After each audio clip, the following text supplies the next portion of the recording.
नमस्कार, मैं हूं शशि राहुल वर्मा। 1 अरब की जनसंख्या, उसमें न जाने कितने लोग बेरोजगार हैं और जो नौकरी कर रहे हैं वो अपनी नौकरी से खुश नहीं हैं। उनको चिंता है कि आखिर वो अपने बच्चों का खर्चा कैसे चलाएं, घर की गृहस्थी कैसे चलाएं।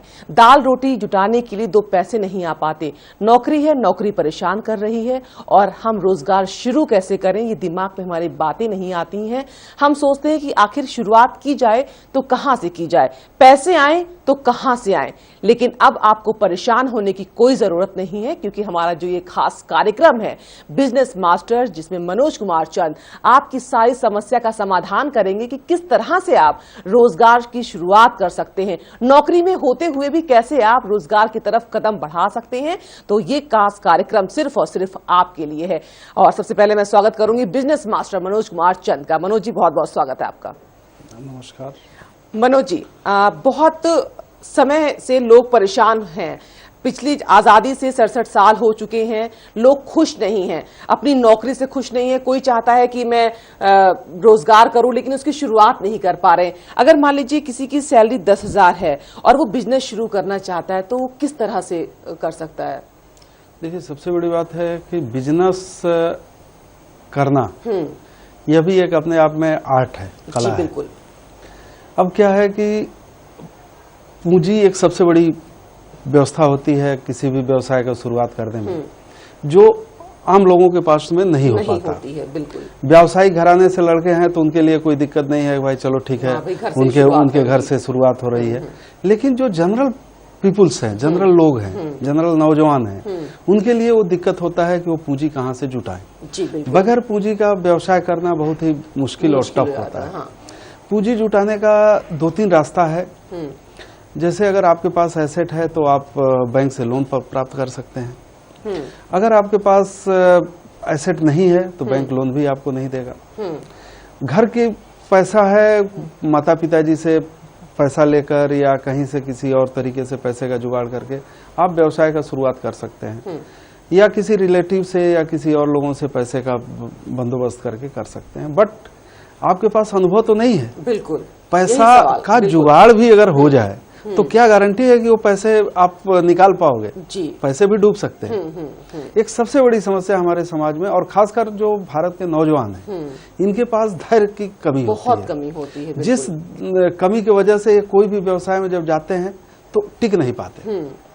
सोचते हैं कि जल्दी से जल्दी इसमें फायदा आने लगे और हम मतलब बहुत आगे बढ़ जाएं, जबकि ऐसा होता नहीं है। धैर्य की बहुत ही जरूरत पड़ती है, और हमारे देश में नौजवानों की संख्या तो बहुत ज्यादा है, लेकिन यहाँ पर वही कमी है कि लोग व्यवसाय से तुरंत बहुत कुछ निकालना चाहते हैं। जबकि आप इनिशियल स्टेज में आप व्यवसाय में अगर आ रहे हैं तो आपको तुरंत बहुत कुछ नहीं निकलेगा। बिल्कुल। बट उसमें टिके रहिएगा तो आज नहीं कल आपको मिलना ही मिलना। जी बिल्कुल, आज नहीं तो कल मिलना ही मिलना है। अपने दर्शकों से मैं अपील करना चाहूंगी कि अगर आपकी कोई समस्या है या कोई आप ऐसा रोजगार शुरू करना चाहते हैं, आप समझ नहीं पा रहे हैं कि उस रोजगार को आखिर कैसे शुरू किया जाए, तो बेझिझक होकर हमें हमारे स्क्रीन पर जो नंबर दिए जा रहे हैं उस पर आप कॉल करिए और आपकी समस्या का समाधान करने के लिए हमारे साथ है master, business master Manoj Kumar Chand, जो आपकी समस्या को चुटकियों में हल करने की पूरी कोशिश करेंगे। हम इसमें और भी बातचीत करेंगे और सवाल जवाब करेंगे। एक आपको दर्द भरी कहानी जरूर दिखाएंगे, किस तरह से एक युवा नौकरी के लिए दर दर भटक रहा है। आपके सवालों का हमें इंतजार रहेगा, लेकिन उससे पहले हम देखते हैं हमारी ये खास रिपोर्ट।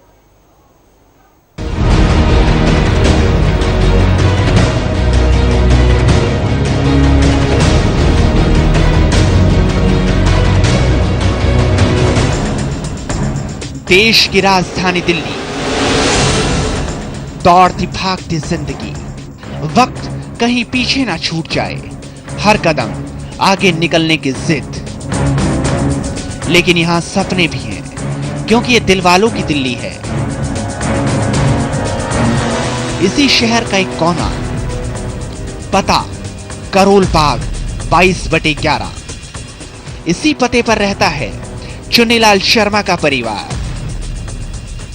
उनकी पत्नी, बड़ा बेटा अंकुर शर्मा और छोटा बेटा अनुज शर्मा। शर्मा जी ने बच्चों को बड़े नाजों से पाला। अच्छी शिक्षा, अच्छा रहन सहन सब कुछ दिया। बड़ा बेटा अंकुर ग्रेजुएट है। एक अदद नौकरी की तलाश में दफ्तरों के चक्कर काट रहा है और शर्मा जी का छोटा बेटा अनुज 9वीं कक्षा में पढ़ रहा है। इंजीनियर बनना चाहता है, लेकिन बड़े भाई की रोजगार की तलाश अनुज को परेशान करती है। मैं क्लास 9 में पढ़ता हूँ। मेरे भैया को जॉब नहीं मिल रही है, मुझे टेंशन हो रही है। वो इंजीनियरिंग कर लिए हैं और उनको अभी भी जॉब नहीं मिल रही है। मुझे नहीं समझ में आ रहा है मैं क्या करूँगा। छोटे भाई के इन तमाम सवालों से अंकुर भी परेशान है। सवाल वही कि कब मिलेगी नौकरी। अंकुर नौकरी के लिए दफ्तरों के चक्कर काट रहा है। कई संस्थानों में अप्लाई किया, लेकिन सीवी एचआर की जगह हाउसकीपिंग वालों तक ही छूट जाती है। हर तरफ नो वैकेंसी का बोर्ड। एक तरफ नौकरी नहीं मिल रही, तो दूसरी तरफ अंकुर का उन सवालों से रोज सामना होता है। जॉब मिले तो कैसे? मेरे पास डिग्री है, क्या टैलेंट नहीं? मेरे पास डिग्री किस काम की है? मैं तमगा कब तक लटका कर घूमता रहूंगा? मैं अनएम्प्लॉयड हूं। जी हां, प्रोफेशनली क्वालिफाइड अनएम्प्लॉयड। मैंने बीटेक कंप्लीट की है। मैंने सोचा कि यहाँ बीटेक स्टार्ट हो गई थी, एडमिशन लिया था बीटेक में, पर मुझे लगा कि मैं बड़े बड़े सपने अपने साकार कर सकूंगा, अपनी फैमिली का रेस्पेक्ट भी कर सकूंगा, जिससे कि वो आगे सम्मान प्राप्त कर सकें। पर ऐसा हुआ नहीं। मैंने बीटेक अभी कंप्लीट हुई है और इसमें कई जगह इंटरव्यू दिए हैं, पर ऐसा कुछ मुझे नहीं लग रहा कि मैं जॉब मिल पाएगी या नहीं मिल पाएगी। मैं अब आगे क्या करूं, मुझे कोई मार्गदर्शन करने वाला है नहीं है, और मुझे क्या करना चाहिए आगे ये तो मुझे समझ में अब आ नहीं रहा। बिल्कुल मैं थोड़ा परेशान भी हूं और मेरी फैमिली की जो मेरी फैमिली भी साथ साथ इस प्रॉब्लम में है। और अंकुर की जिंदगी एक नौकरी पर अटक गई। माँ बाप बेटे की परेशानी को समझते हैं, लेकिन बेटे को दिलासा और उम्मीद देने के बजाय शायद उनके पास कुछ भी नहीं। पढ़ाया लिखाया, खर्चा किया उसके पीछे। जब वो बीटेक पास किया, उससे पहले मैं सोच रहा था मेरा बेटा बीटेक पास कर लेगा, करके वो कोई बहुत बढ़िया सा नौकरी मिलेगा उसको, एमएनसी में कंपनी में हो सकता नौकरी मिल जाए, हमारी फैमिली का एक सपोर्ट मिल जाए। पर मैंने देखा उसकी जब पास करके निकला तो उनके कॉलेज वाले से भी बात किया, कॉलेज में भी सभी ने उनको ये दिया, प्रिंसिपल ने भी बताया कि इसको बहुत अच्छा लड़का है, बहुत अच्छे मार्क्स से पास किए हैं, इसको बहुत बढ़िया सा नौकरी मिलेंगे। पर मैं ये पास कर गया, मेरा बेटा, बड़ा बेटा, जो मेरा बड़ा आशा था, इसके ऊपर बहुत भरोसा था, हमारी फैमिली को सपोर्ट करने वाला। बाद में पता लगा कि इसने बड़े जगह में धक्का खाया। मैंने भी अप्रोच लगाया, बहुत जगह इसको भेजा, इंटरव्यू काफ़ी जगह में दिया है, कई कंपनी से वापस आ गए, पर अच्छी तरह से कहीं भी कुछ भी रिस्पॉन्स नहीं मिला। इसको आज तक कोई नौकरी नहीं मिली और हमें कोई बताने वाला भी नहीं आ रहा है कि इसको अब क्या किया जाए और क्या पढ़ाई करवाऊं। मेरे छोटे बच्चे भी परेशान हैं, वो भी टेंशन में रहता है। वो सोचता है जब बड़े भैया का कुछ नहीं हुआ, पापा मम्मी सब ने इतना इसके पीछे इतना मेहनत किया है, तो मेरा क्या होगा, मेरा भविष्य कहाँ रहेगा, मैं कौन सा लाइन में जाऊँ। वो मेरे से पूछता है, पापा मेरा कौन सा, मैं बड़ा भैया तो इंजीनियरिंग करके भी बेकार बैठा हुआ, तो मेरा क्या फायदा है मेरा पढ़ाई करके आगे। नौकरी हमारे युग का सबसे बड़ा एडवेंचर है। 3 अक्षर 2 मात्राओं का ये शब्द हम युवाओं के ख्वाबों की कसौटी है।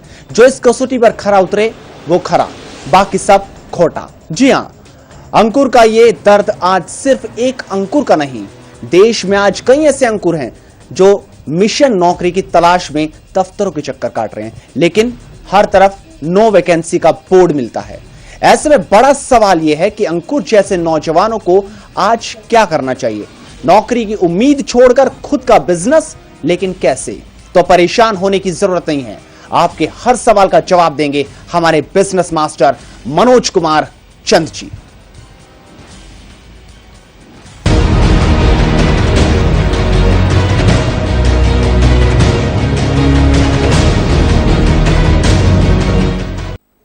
तो ये तो तो सिर्फ एक अंकुर की कहानी है। न जाने कितने ऐसे अंकुर हैं जो बीटेक की डिग्री लेकर घूम रहे हैं, लेकिन उनके पास में न नौकरी है और न ही बिजनेस का कोई रास्ता उनको समझ में आ रहा है। इस पर हम सवाल जवाब करेंगे, लेकिन पहले आपको सीधे ले चलते हैं हम नवीन के पास, जहां पर बहुत सारी जनता है जो बेताब है सवाल पूछने के लिए हमारे बिजनेस मास्टर से। नवीन, वहां पे काफी लोग हैं, किस तरह का रोजगार करना चाहते हैं? देखिए शशि, आपको बता दूं मैं सेंट्रल पार्क के ठीक सामने इस समय सीपी में मौजूद हूं और पूरी तरह से लोगों में बड़ा उत्साह है कि किस तरह से आखिर कौन सा वो रोजगार है जो हमें पता लग जाए, जो छोटे से छोटी लागत में हम कर पाएं। साफ तौर पर हमारे साथ हरियाणा से एक युवा मौजूद है जो जानना चाहते हैं कि किस तरह से हम कम से कम लागत लगाकर अपना रोजगार शुरू कर पाएं। तो सीधा मैं इनसे बातचीत करता हूं, आपके दिमाग में क्या चल रहा है, क्या सोच है आपकी? सीधा पूछ सकते हैं हमारे बिजनेस मास्टर से जो इस समय स्टूडियो में मौजूद है, मनोज चंद जी, आप पूछिए। मनोज चंद जी नमस्कार। हेलो नमस्कार सर, मेरा पहला सवाल ये कि हम बिजनेस की शुरुआत कहाँ से करें, किस फील्ड से करें, हम कम से कम पैसा खर्च करके आगे बढ़ सकें, किस तरह का बिजनेस करना चाहते हैं? दूसरा सवाल ये है कि अगर हम शुरुआत भी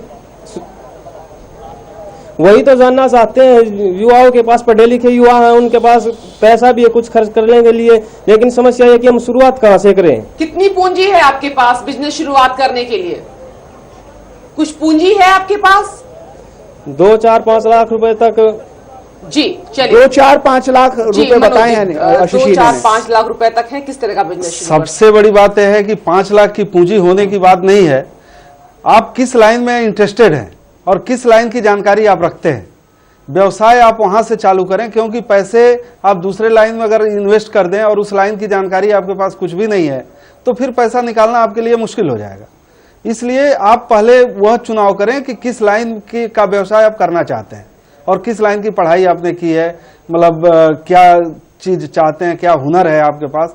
व्यवसाय उस पर भी निर्भर करता है। जी, तो इसलिए पहले आपकी पढ़ाई जानना चाहेंगे, आपने क्या किया हुआ है, क्या चाहते हैं, किस तरह का कार्य करना चाहते हैं? ITI की हुई है सर। ITI किस ट्रेड से किए हैं आप ITI किस ट्रेड से किए हैं? ट्रैक्टर मैकेनिक से। मैकेनिक से किया सर।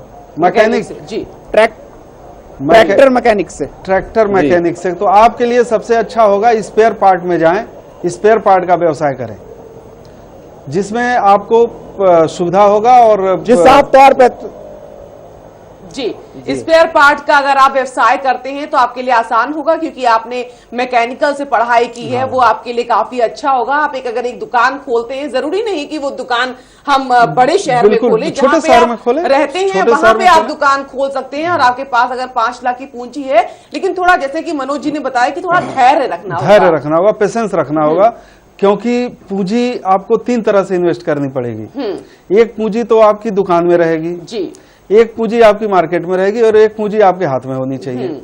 ये आप अपने उस 5 लाख को 3 भागों में बांट लीजिए। 3 भाग में बांट के आप इस तरह से काम का शुरुआत कीजिए, छोटे पैमाने से शुरू कीजिए, धैर्य रखिए, इंतजार कीजिए। मार्केट किसी का नहीं है, मार्केट सबका है, मार्केट के ऊपर भरोसा रखिए। जी, तो यानी कि अपनी पूंजी को आपको 3 भाग में डिवाइड करना होगा, कुछ दुकान के लिए, कुछ अपने हाथ में रखनी होगी, और उसके बाद धैर्य जो सबसे महत्वपूर्ण है वो आपको जरूर रखना होगा, तभी आपको सफलता हाथ मिलेगी। हमारे साथ एक दर्शक जुड़ चुके हैं, नरेंद्र शर्मा बेंगलोर से, उनसे बातचीत करते हैं। नरेंद्र जी पूछिए, क्या सवाल है आपका? मैम नमस्कार। नमस्कार मैम, मैं आपका ये प्रोग्राम देख रहा हूँ जी। मैम मेरा सवाल ये है कि मैंने बिजनेस से MBA किया हुआ है जी, और मैं अपना एक गारमेंट्स का बिजनेस करना चाहता हूँ। अच्छा, मगर मेरे पास पूंजी नहीं है जिससे मैं अपना बिजनेस नहीं कर पा रहा हूँ। अच्छा, तो प्लीज बताइए कि ऐसा कुछ सॉल्यूशन बताइए जिससे मैं अपना बिजनेस कर सकूँ अच्छे से। मनोज जी, पूंजी नहीं, समस्या सबसे बड़ी ये है, पूंजी नहीं है, तो क्या बैंक से कुछ सहारा हो सकता है? इसका भी उपाय हो सकता है। आप को जो काम करना है उसका एक आप प्रोजेक्ट रिपोर्ट बनाइए, और उस प्रोजेक्ट रिपोर्ट को आपका जो वहाँ का लोकल उद्योग विभाग है या सरकारी कोई महकमा है जो इंडस्ट्रियल कार्यों को देखता है, आप वहां पे उसको पहले रजिस्टर्ड कराइए और उस प्रोजेक्ट रिपोर्ट को आप बैंक को दीजिए। बैंक आपसे कुछ मार्जिन मनी भी लेगा, कुछ सिक्योरिटी भी लेगा, और फिर जाकर के उस पे फाइनेंस कर सकता है। इसके लिए थोड़ा सा आपको दफ्तर का चक्कर लगाना पड़ेगा। जी, यानी कि आपके पास पूंजी नहीं है, लेकिन आपको निराश होने की जरूरत नहीं है। जैसा कि मनोज जी ने बताया कि आप एक प्रोजेक्ट रिपोर्ट बनाइए, बैंक में जमा करिए, फिर बैंक आपसे कुछ सवाल जवाब करेगा। थोड़ा सा आपको धैर्य, यहाँ भी धैर्य ही रखना पड़ेगा, क्योंकि आप परेशान मत हो जाइएगा एकदम से कि अरे बैंक मुझे लोन नहीं दे रहा। थोड़ा सा पेशेंस रखिए, बैंक आपको लोन देगा, फिर आप गारमेंट का बिजनेस अपना शुरू कर सकते हैं बिना झिझक के साथ।